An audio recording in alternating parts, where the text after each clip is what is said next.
So I would like to introduce to everybody in our audience right now, Saido Dahir. She's 17 years old. She's a student at Ames Academy in the Cottonwood Heights area. And Ms. Dahir became an overnight celebrity. You did, didn't you? It was crazy. I didn't expect what I got. I got a lot of people from all over the world DMing me on Twitter and Instagram. No, DMing. DMing you. Direct messaging, sorry. Well, I'm sure there were some. Probably. It was crazy. And I got on Mother Jones, and there was a lot of hate comments, though. Yeah. But it was fun. So Ms. Dahir, if you don't know, was at the March for Our Lives on this past Saturday at the Utah State Capitol. And she did a poem that she has written, and we're going to have her do that for you here in just a second. Mm-hmm. But I want to get a little bit of your story. And, if you Google right now, if you just Google the name Saida, S-A-I-D-A, your Google will fill in the last name immediately, and there are dozens of stories from all around the world about this young woman who's in our studio right now. Oh, thank you so much. It's amazing. She's 17. I just found you on Twitter. There we go. She's 17, and you're originally from where? I'm from Somalia. I was born in Kenya in a refugee camp, and at the age of 3, my family fled the war and came to Utah, and I've been here ever since. God, you're nice. You're just, okay. So I think maybe we should just have you do the poem, and then we'll talk to you for a little bit after that, okay? Okay, for sure. So when I take a pause, that's where a swear word was supposed to be, just so you know. Because the swear words actually rhyme, so you're going to be like, she just pulled that rhyming out of nowhere, but okay. I hope you guys enjoy it. It's a swear word that starts with S. Yes. Okay. How much longer do we have to deal with this? Blood pools as we watch innocent bodies get hit. Politicians claim it's not guns. They need to just quit. Hold up, I'm going off. Let me speak for a bit. Got the news the other day praying it wasn't ISIS related. And watch more of my people get radicalized and debated. If all Muslims are terrorists, what about this white boy?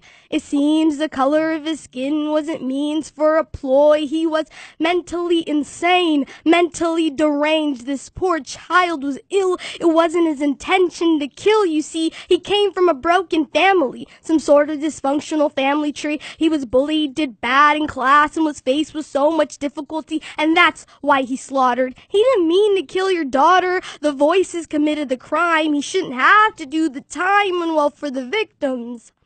We use their test scores as justification for their slaughter. Like your life only mattered if you were a sterling scholar. Headlines prefer the jocks over the nerds and the band geeks. It's comical how death can be all about popularity. They say we should go to school to learn and educate our minds. Crazy how yesterday you saw him in that lunch line, but our classrooms have quickly become war zones with landmines. One wrong move could mean disaster. You really thought you'd go to college and graduate with a master's? They recognize mental health when it's a motivational factor. Call the survivors fake news and simply crisis actors. We all know who Congress's real benefactor.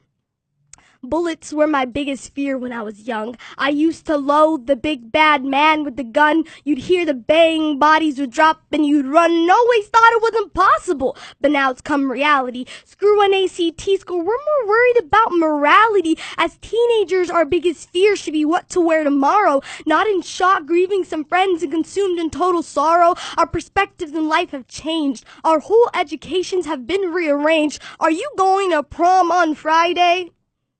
Becomes, what kind of black to wear on Friday? Whose funeral to attend on Friday? Whose coffin is closed on Friday? And I say, how much longer do we have to deal with this? Is it until your kid is on the next kill list and you hold their bodies limp and lifeless, remembering how you sent them to school? But this is a war and they enlist. Battles rage on, but we will always be strong until there's comprehensive reform. And this doesn't become the norm. If that doesn't change soon, old people got stuff to do because one day your jobs will be ours and you guys will be overpowered and we'll send our kids to school with nothing to fear and they'll come home and we'll hold them near and dear and they'll just worry about their fits. And we'll no longer have to deal with any of this. Thank you. Yeah. Wow. Man. Well done. Thank you, thank you. It's, it almost just leaves one speechless. It's really, I've read a lot of poems in my life, and that's very good. Thank you. I'm surprised you haven't received a call from, this is, by the way, just to reset, Saido Dahir.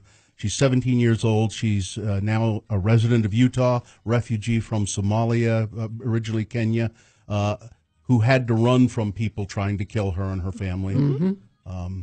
For real. For reals. Mm-hmm. Yeah. And now somehow a seemingly mostly cheerful person here in Utah. It's amazing. I'm just getting nothing but love here in text and chat. Oh. I'm 33. I'm a 33-year-old dude and getting tears in my eyes. Oh. Already standing and cheering at my desk. It's what really strikes me about that poem, and I've read some other things like this recently. You young people 17, 18, you really do just need to get rid of us. Yes. We're done. It's your world. Take it. It's your world. Thank you. Take it and do something good with it. Here's someone who says, amazing. I'll watch her when she's on Ellen today, Colbert. Somebody, I'm surprised. I was going to say, have you not received a call from someone, television, like Colbert or Kimmel or something? No, not yet. Dylan. That's my goals Yeah. one day, but...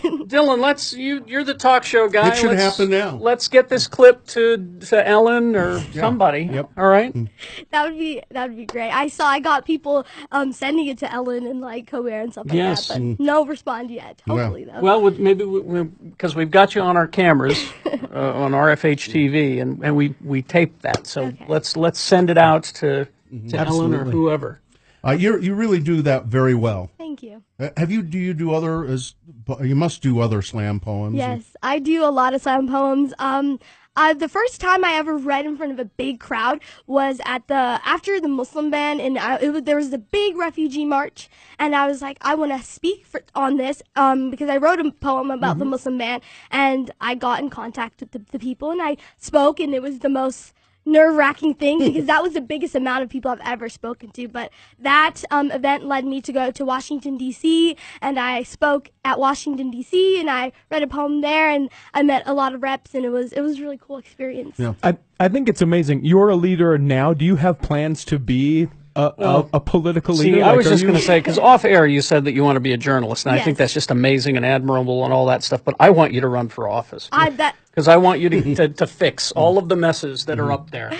I already have people saying, "Hey, I'll pay for your whole campaign. Just do it." There you And go. I'm like, "Okay, maybe." There you go. So can I just ask you a personal question too? Your family is here with you. Yes. And everybody made it okay. Yes, everybody's And okay. how are they adapting to life here? So, I came to the United States in 2004 when I was 3 years old, and this has been my home ever since. So you- Everybody's has adapt. I don't remember anything about my homeland. I hope to go visit sometime.